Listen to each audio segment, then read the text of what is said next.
Ikwento mo nga yung istorya ng Golden Buddha. Yung Golden Buddha. Oo. Ganun ba, pre? Gusto mo marinig ang kwento nun? Oo. Ganito yan. Noong araw, pre,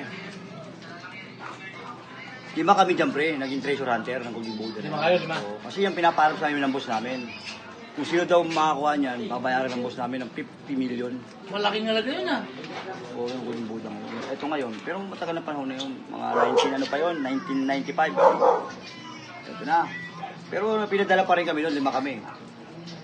Siyempre, akong pinakamagaling dahil ako marunong ko manguri ng ginto, pre. Kasi ginto ang Golden Buddha at mga diamante. Yan akong pinaka ano na talaga, leader. Ito na, dinala kami sa Misambales.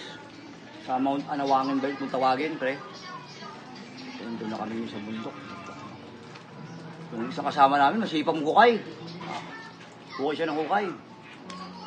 Pag-hukay niya, malalim na, wala siya nakita. Kita yung bato na malaki lang. Pare, sabi ko hindi Golden Buddha yan, malayo pa yan. Yung isa naman, yung kasama ko, hukay pa rin siya ng hukay. Puta na, tsambahan niya, pre, oh. Ginto? Tama, hindi ginto siya, hindi ginto. Nandoon pa lang ano, ang Golden Buddha. Talaga, ulo pa nakuha niya, ulo pa lang nakita niya, nakintab. Hinukay niya ng hinukay. Oh. Tinawag ako, Dar, halika nga Dar, tingnan mo Dar, ito na yun. Oh, yan na yun! Sabi ko, yan na yun, sapul na yan. Sigurado na yun, hinukay na yun na hinukay. Yun na nga, ganda ng pormahan ng Golden Buddha, pinakagano'n. Diba, kulot ang buhok niya na, ano, makinis? Oh. Sure. Pre, yan na yun. Lapitan mo ngayon. Ngayon, paglapit ko sa Golden Buddha na yun, ay na pre! Pero ng liha pre, liha. Tsaka asido pre. Ito pre oh, kasi suriin natin to, baka tanso lang to, baka hindi ginto. Oh. Pinasahan ako ng ano yun, ng ito, ng liha. Niliha ko ngayon, pa. Pag liha ko pre, ng ano niya, batok ng Golden Buddha. May kinang.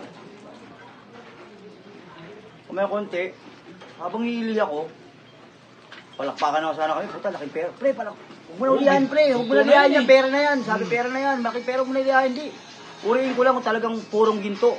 Purong ano. Ngayon, sa kakalihan ko yun, may sumisigaw. Aray. May nahanap namin. Pre, nabi mo kung sino sumisigaw. Nagugulo sa atin yun, ha. Parang may engkanto. Ay, liha.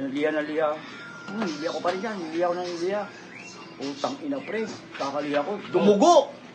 Golden Buddha? Dumugo yung batok ng Golden Buddha. Bakit? Ginto yun ah. Yun nga yung problema nun eh. At ngayon, pag dumugo, utang ina niya, no, tumayo. Alam mo pre, nagmura. Golden Buddha, yung nakuha namin pre, nalungkot kami. Hindi pa yung Golden Buddha, Golden Ita pa nakuha namin. Mga pre, nagmumura.